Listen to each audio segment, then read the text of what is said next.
நாம் இப்பொழுது மறதி கலாச்சாரத்திலே வாழ்ந்து கொண்டிருக்கின்றோம்.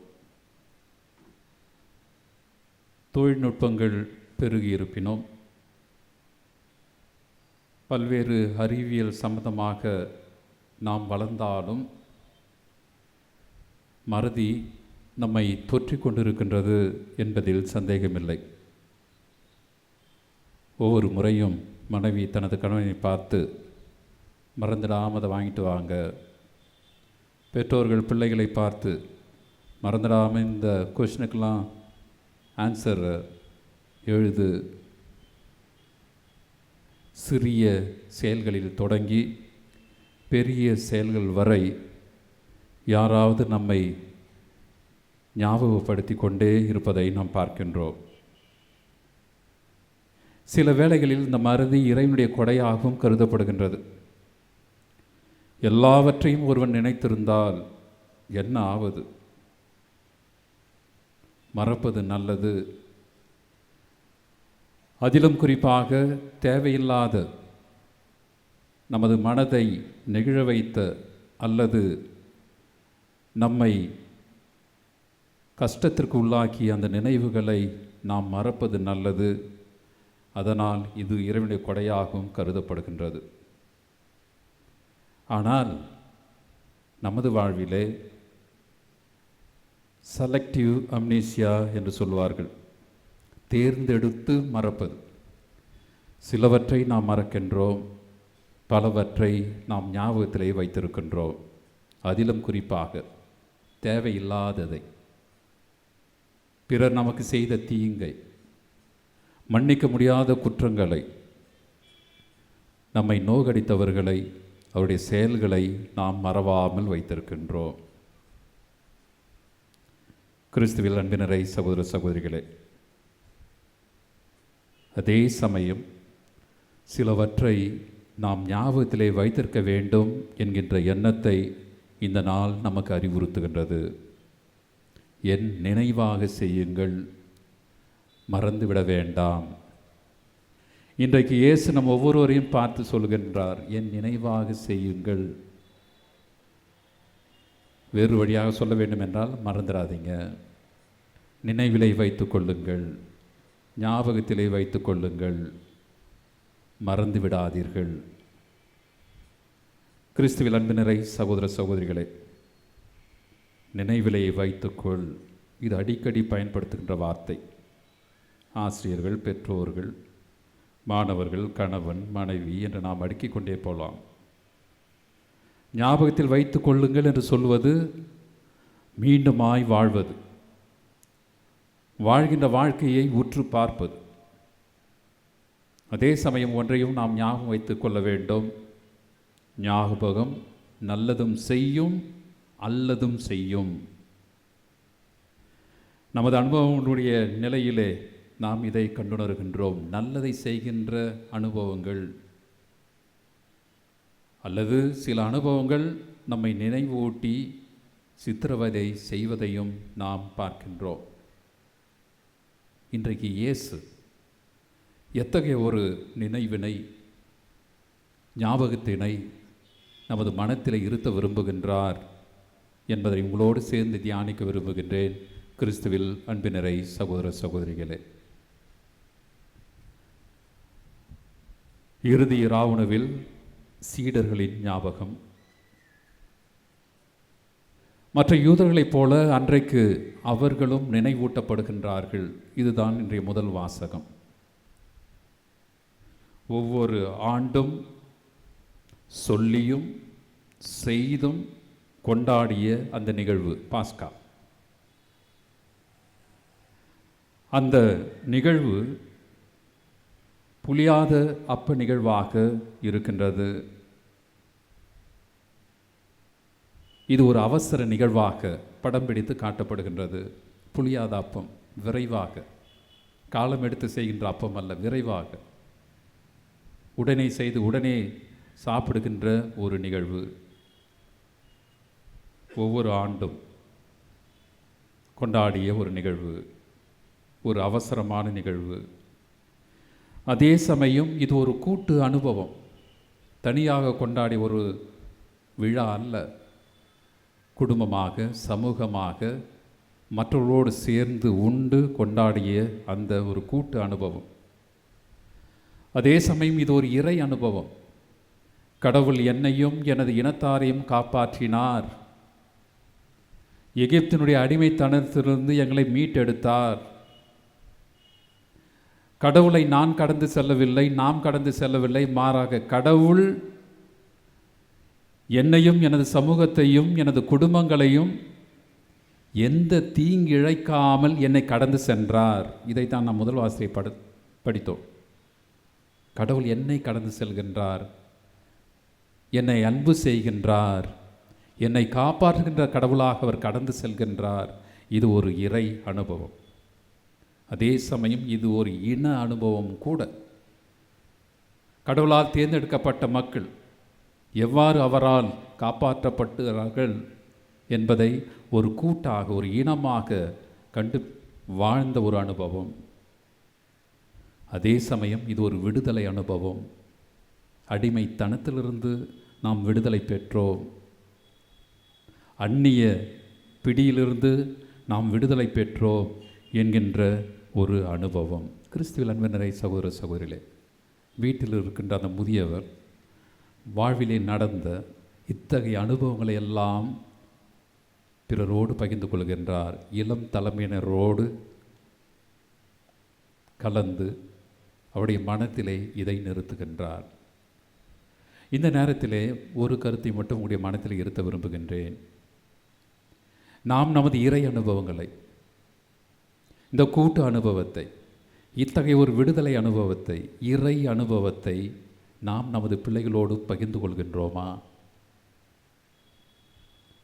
நமது பிள்ளைகள் பல்வேறு சூழல்களில், பல்வேறு நிகழ்வுகளில் அல்லது தங்களையே பல்வேறு மற்ற காரியங்களில் ஈடுபடுத்தி கொண்டாலும், மற்ற பல்வேறு செய்திகளை கலந்து ஆலோசிக்கின்ற நாம் நமது குடும்பங்களிலே, நமது வீடுகளிலே நாம் இறை அனுபவத்தை நமது பிள்ளைகளோடு, பேர பிள்ளைகளோடு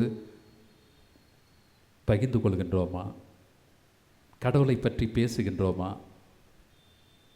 கடவுள் நமக்கு செய்த எல்லா காரியங்களையும் பற்றி அனுபவத்திலிருந்து நாம் எடுத்து சொல்ல முயலுகின்றோமா? பிள்ளைகளுக்கு பிடிக்கிறதோ இல்லை, அது வேறு விஷயம்.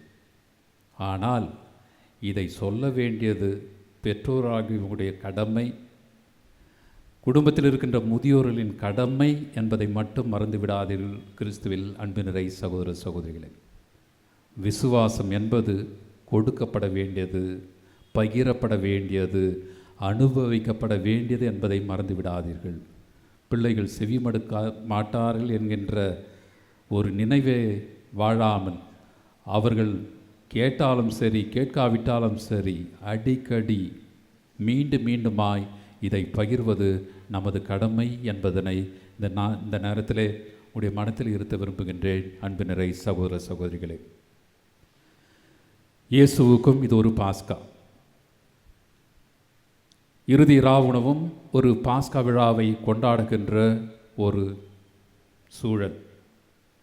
ஆனால் இயேசுவினுடைய ஞாபகம் என்னவாக இருந்தது? அவருடைய நினைவு என்னவாக இருந்தது? ஆண்டாண்டு காலம் இந்த பாஸ்கா விழாவினை அவர் பிறரோடு கொண்டாடினாலும் கூட இந்த பாஸ்கா ஒரு வித்தியாசமான ஒரு பாஸ்கா. மற்ற ஆண்டுகளைப் போல அல்ல. இது ஒரு விபரீதமான ஒரு பாஸ்கா, இறுதி பாஸ்கா. நற்செய்தியாளர் லூக்கா சொல்வது போல, இறையாட்சியில் இது நிறைவேறும் வரை இதை நான் உண்ண மாட்டேன், கடவுளின் அரசு வரும் வரை திராட்சை பழ ரசத்தை குடிக்க மாட்டேன் என்று அவர் சொல்லுகின்றார். கிறிஸ்துவில் அன்பினரை சகோதர சகோதரிகளை, ஏன் அவர் இவ்வாறு சொல்ல வேண்டும்?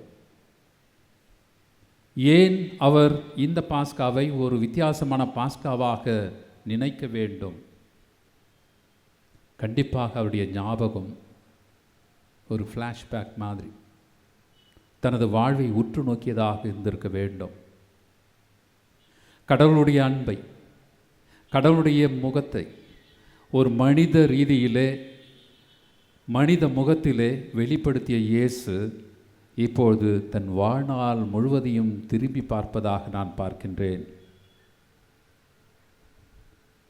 அவருடைய பிறப்பு, அவருடைய திருமுழுக்கு, அவருடைய சோதனை, போதனை, அவருடைய சாதனை என்று நாம் அடுக்கிக் கொண்டே போகலாம். இது எல்லாம் அவருடைய ஞாபகத்திலே வந்திருக்க வேண்டும். அவர் கண்ட எதிர்ப்புகள் சமய ரீதியாக, அரசியல் ரீதியாக. அதனால்தான் அவரை இப்பொழுது சதி செய்து கொல்லப்போகின்றார்கள் என்கின்ற அந்த எண்ணம் அவருடைய மனத்திலே ஒரு கடினமான ஒரு நிலையை ஏற்படுத்தியிருக்க வேண்டும். இப்படி யோசிக்கின்ற அவர் கண்டிப்பாக இந்த கேள்விகளை அவர் கேட்டிருப்பார். எனது நோக்கம் நிறைவேறியதா? நான் வந்த காரியம் முடிந்ததா?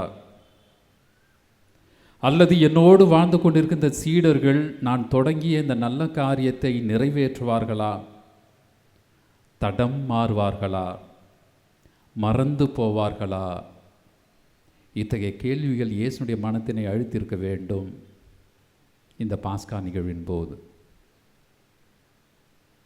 தடம் மாறுவார்களா? என்னை மறந்து விடுவார்களா? என்னுடைய போதனையை இவர்கள் வாழ்ந்து காட்டுவார்களா என்கின்ற அந்த நினைவு அவருடைய மனத்திலே எழுந்ததினால் லூக்கா நற்செய்தியாளர் படம் பிடித்து காட்டுகின்றார். 22வது அதிகாரத்தில் 21வது வசனத்திலே ஒருவித ஏக்கம், ஒருவித அச்சம் இயேசுவை கவ்விக்கொள்கின்றது. கிறிஸ்துவில் அன்பினரை சகோதர சகோதரிகளே, இந்த சூழலில்தான் இதை என் நினைவாக செய்யுங்கள் என்று இயேசு சொல்லுகின்றார். எதை என் நினைவாக செய்யுங்கள் என்று சொல்லுகின்ற போது எனது வாழ்வு